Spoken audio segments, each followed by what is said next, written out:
Eh bien, bonjour les règles du 18-25. Aujourd'hui, petite vidéo pour vous expliquer comment vous en battre les couilles étape par étape. Alors, on va aller directement dans le vif du sujet. La première étape pour s'en battre les couilles, c'est de lâcher prise de manière infinie. Et pour lâcher prise de manière infinie, il faut méditer. Alors, méditer, ça veut dire quoi? Méditer, ça veut dire être. Méditer, ça veut dire focaliser son attention autre part que sur ses pensées. Et donc on va faire un petit exercice ensemble. Je vais enlever mes lunettes. On va faire un petit exercice ensemble. Vous allez vous asseoir et vous allez fermer les yeux. Et lorsque vous allez fermer les yeux, vous allez concentrer votre attention sur votre respiration, c'est-à-dire l'air qui rentre et l'air qui sort de votre nez. Vous faites ça 10 secondes.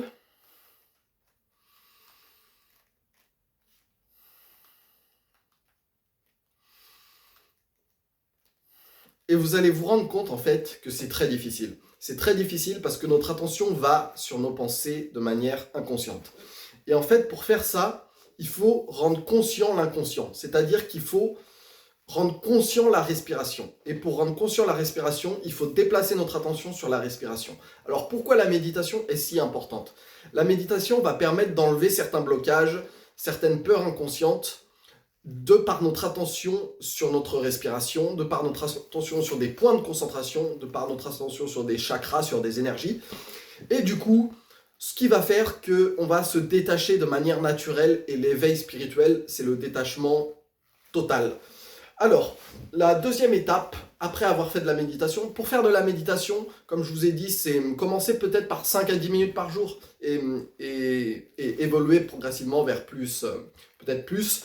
Le truc à savoir, c'est qu'une fois que vous aurez atteint l'éveil, la méditation sera inconsciente. C'est-à-dire que le lâcher-prise sera inconscient et en fait, vous serez tout le temps en état de méditation, plus ou moins, parce que les peurs, il y aura toujours des peurs inconscientes qui seront là, mais vous serez toujours en état plus ou moins de méditation. La deuxième étape pour s'en battre les couilles, c'est de lire un livre. Lire un livre qui m'a changé la vie. C'est Le pouvoir du moment présent d'Eckhart Tolle. Pourquoi ce livre m'a changé la vie? Parce qu'il a permis de me détacher du mental à un niveau inconscient en le lisant. C'est-à-dire que les informations dans ce livre vont vous rentrer dans votre subconscient qui vont agir directement sur votre réalité après l'avoir lu en fait. Pour vous résumer le livre, alors le livre parle du traitement du mental, du traitement de l'ego dans votre réalité. En fait, votre ego crée votre réalité à partir de vos pensées, mais en fait, votre réalité est une illusion en fait. C'est la matrice. C'est une illusion de la réalité, mais c'est pas la réalité, parce que votre ego vous contrôle justement. Votre mental, vous êtes esclave de votre mental. Et en fait, pour ne plus être esclave de votre mental, il faut se détacher de l'ego, il faut se détacher de la pensée compulsive, je parle. Et en fait, l'ego, c'est votre histoire personnelle, c'est vos croyances, c'est vos pensées, c'est vos jugements, c'est vos opinions. Mais tout ça, en réalité, est une illusion. C'est une vaste blague. On est complètement zinzin quand on fait ça. Parce que, en fait, l'ego est une illusion de la réalité. En fait, dans les religions, l'ego, c'est le diable, en fait. Et c'est pour ça que le diable est infiniment intelligent. Il n'est pas forcément intelligent, mais il est malin. Il est malin, et l'ego est très malin. L'ego est très malin. Donc, l'ego va en permanence essayer de vous éloigner de l'instant présent. Et l'instant présent, c'est Dieu, en fait. L'instant présent, c'est le petit fleuve qui s'écoule de la vie, ce fleuve infime qui s'écoule d'instant en instant. C'est la causalité, en fait. C'est cette relation qui existe entre la cause et l'effet. Et comme je vous l'ai dit dans la dernière vidéo, la cause de vos pensées est la conscience, en fait. La conscience qui est. Simplement, la conscience est et elle existe par elle-même. C'est le divin. C'est le divin, mais pour le comprendre, il faut l'expérimenter.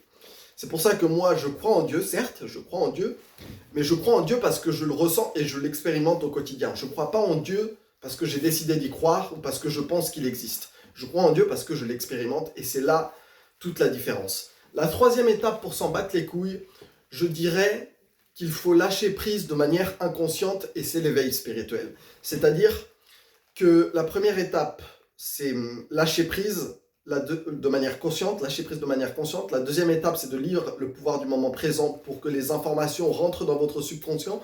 Et la troisième étape, qui est l'étape finale en fait, même si on va parler d'étape finale, même si c'est loin d'être fini, Mais la troisième étape, c'est de lâcher prise de manière inconsciente, c'est-à-dire de méditer naturellement tous les jours, en tout temps. C'est ce que les stoïciens appelaient la conscience de l'instant présent de manière continue en fait. Les stoïciens étaient en avance sur leur époque et le stoïcisme m'a grandement aidé, cette philosophie qui dit qu'il faut mettre notre énergie, notre pouvoir sur ce que l'on peut contrôler. Et du coup, cette philosophie était en avance sur son temps et il y avait plein d'éveillés comme Marc Aurèle, Sénèque et Épictète qui sont des prophètes en fait. Peut-être pas des prophètes parce que ils n'ont pas apporté la lumière au monde en tant que premier individu comme Jésus ou Mohamed ou Bouddha. Mais en tout cas, c'était des êtres qui étaient en avance sur leur temps.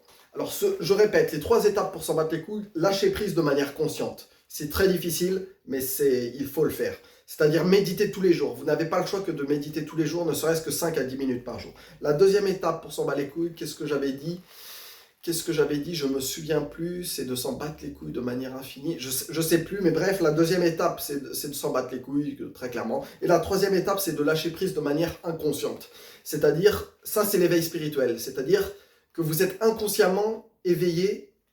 Vous ne savez même pas que vous êtes éveillé, vous l'êtes. C'est un peu difficile à expliquer, mais vous savez que vous êtes, en fait. Vous êtes naturellement. Et c'est ça qu'il faut bien comprendre, c'est qu'il ne faut pas chercher à être. Il faut être. Et là est toute la différence. Parce que quand vous cherchez, c'est votre mental qui cherche. Et quand votre mental cherche, il cherche inconsciemment à être présent. Sauf qu'être présent, ce n'est pas chercher. Être présent, c'est simplement être. Donc voilà. Cette petite vidéo résume rapidement les étapes pour s'en battre les couilles. Je ne suis pas le seul à détenir cette vérité. Cette vérité est aussi dans l'Advaita Vedanta, se trouve aussi dans l'hermétisme, se trouve aussi dans le christianisme, la branche spirituelle du christianisme, se trouve dans le soufisme, se trouve dans la Kabbale pour le judaïsme. Ce sont des vérités intemporelles qui proviennent de la source en fait, et cette source, c'est Jésus, c'est Mohamed, c'est Bouddha, qui sont les lumières du monde pour éclairer notre conscience. Alors voilà, moi pour vous résumer, comme je vous l'ai dit, je m'appelle Jim, j'ai 29 ans, et je suis complètement zinzin parce que la société est zinzin en fait. Et quand vous êtes dans une société de zinzolitude, comme on l'appelle, il faut devenir zinzin à son tour. Bref, cette petite vidéo va durer peut-être 5 à 6 minutes, je ne sais pas. Mais je ferai une prochaine vidéo dans la journée ou demain pour vous expliquer un peu comment s'en battre les couilles de manière un peu plus consciente. Et voilà, j'espère que vous irez bien et je vous souhaite de lâcher prise dès maintenant. Merci.